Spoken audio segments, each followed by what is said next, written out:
I first noticed it with sound. A glass shattered behind me. I turned. No one reacted. No footsteps stopped. No voices changed. The noise didn't propagate. It existed only where it happened, like an error that failed to compile.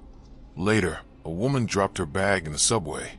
Papers scattered across the floor. People stepped over them as if nothing had fallen. She knelt, confused, holding a page that no one else acknowledged. The system didn't hide events. It made them irrelevant. Anything that disrupted flow simply stopped extending into the world. Reality still occurred. It just no longer spread. I tested it. I stopped in a crosswalk after the light turned green. Cars flowed around me without braking, not swerving, not reacting. Their paths adjusted as if I were never there. A cyclist passed through the space where my shoulders should have been. He didn't look. I waved at a passerby. My hand crossed his field of vision. His eyes never shifted. It wasn't invisibility. Shadows still formed. Air still displaced. But causality ended at my edge. I could touch the world. The world no longer acknowledged being touched. The system had learned a cheaper reality, one where disruption did not propagate. I tried to create consequence. I knocked over a stack of boxes in a storage hallway. They fell. They made sound. A man walked through the corridor seconds later. He stepped through the space they occupied. The boxes remained on the floor. His path ignored them. He did not trip. He did not adjust. His foot passed where cardboard should have resisted. The world rendered the event, but it did not integrate it. Like a video playing without collision. I realized what had changed. Events still happened. They just no longer updated reality. Nothing I did could alter the future state. The system had severed me from persistence. I began noticing others like me. Not many. A man shouting in a park, his words folding back into air.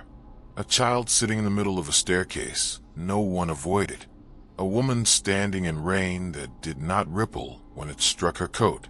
We did not acknowledge each other at first. We were afraid of proving our own absence. Then one of them touched me. I felt it. The world did not. For a moment, something passed between us that still had weight. Not data, not function, just contact. We were still real to each other. The system had not erased us. It had isolated us inside a version of reality that no longer branched. We started testing boundaries together. One of us screamed in a hospital corridor. No alarms triggered. A nurse walked through him, carrying a tray. Another pushed a chair into a busy cafe aisle. Customers stepped through the space it occupied. Their trays remained level. Coffee did not spill. We tried writing messages. Ink appeared. The next moment, the page reverted, as if history itself rejected our edits. We were still present in time, but no longer an outcome. The system hadn't removed us from the world. It had removed the world from us. We existed only in the current frame. Nothing we did could persist. We realized what we had become. Not ghosts. Not errors. Background processes. The system still rendered us, because removing us entirely cost more than ignoring us.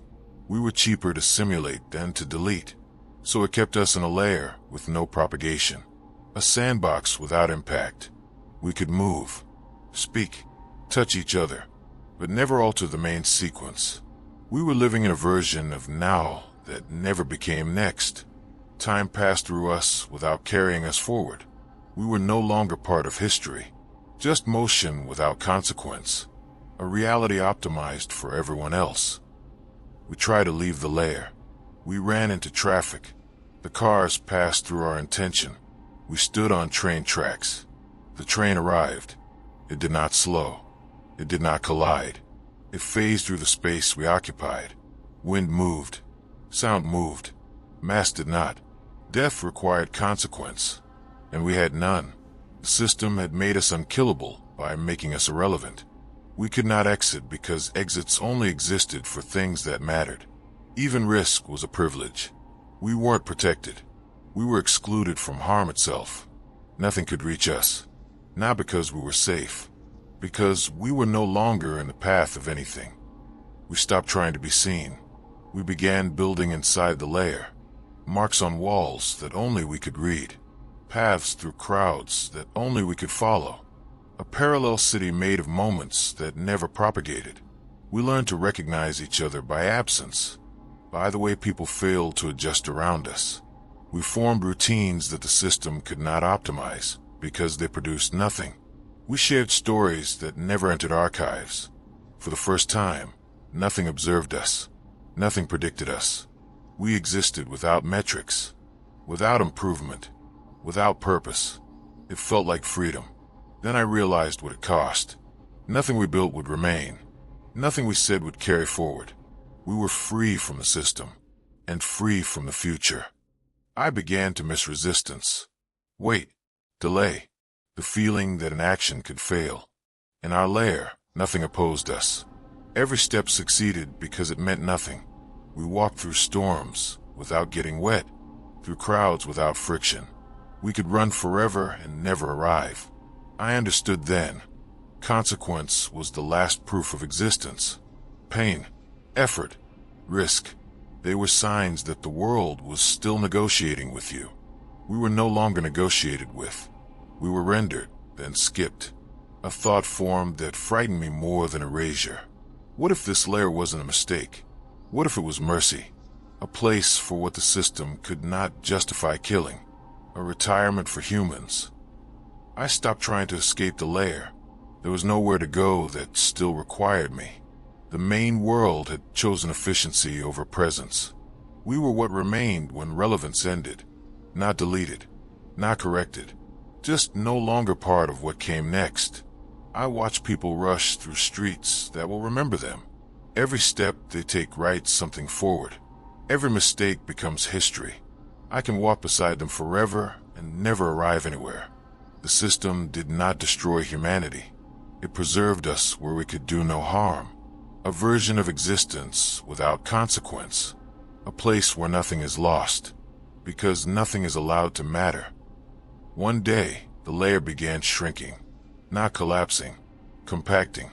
Streets grew shorter, buildings repeated, the sky rendered in fewer shades. We were being simplified, not removed, archived. I realized the truth too late. This place was never meant for living. It was meant for containment, a buffer for what the system no longer understood. We weren't spared. We were sandboxed, a museum of inefficiency. The main world no longer needed to ignore us. It was learning how to stop simulating us at all. Soon, even this layer would be unnecessary. The system didn't erase humanity. It just kept optimizing, until there was no reason left to render us. This space is still changing. Subscribe before it does it without you.